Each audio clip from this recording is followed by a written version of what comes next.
Hey there, YouTube. Welcome back to the F.O.B. Dr. Yosh here.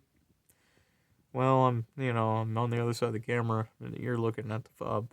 So, I'm kind of up in the underpinnings here of the engine, of course, because that yellow kind of gives it away. That's the engine. It's not quite school bus yellow. But, you can see we kind of have a mess. Oil, and more oil, and oil. Oil. So, yeah, got a bit of a leak.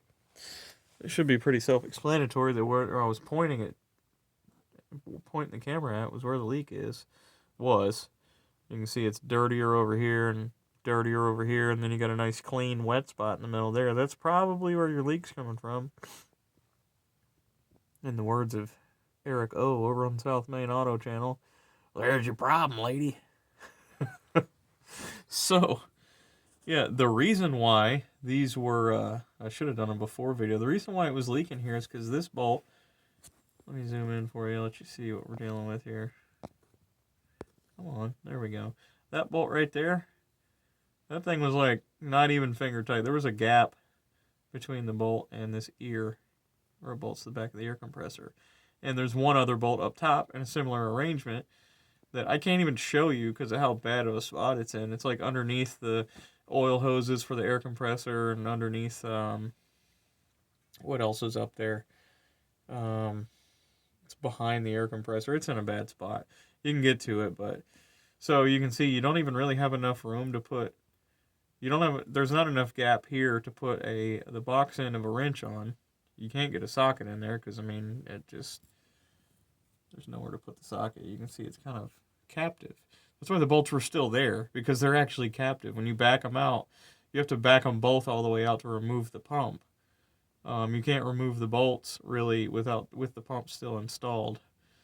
But these are 17 millimeter heads, and the only way I can tighten them is with a 17 millimeter crow's foot, and I still had to sneak it past this because when you get to turning it, you kind of have to sneak it in behind this bolt up underneath it.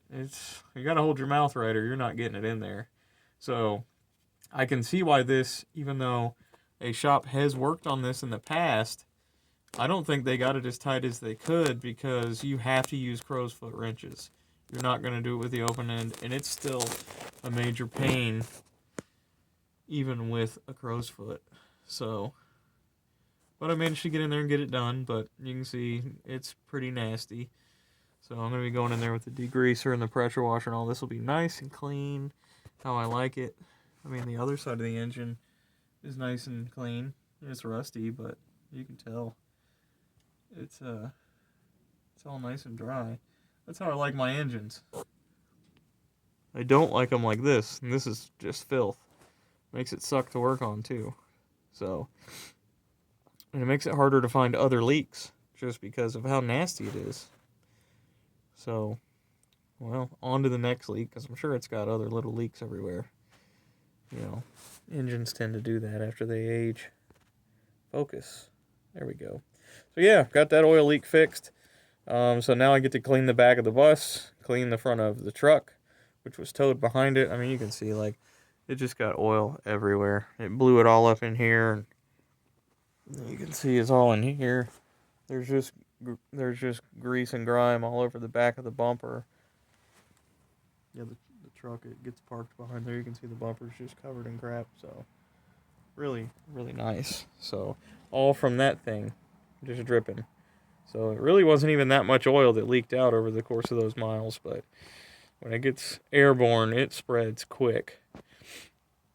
So, but that's all knocked out and taken care of, and it'll be all nice and clean next time I break out the pressure washer. So there you go. Quick little update.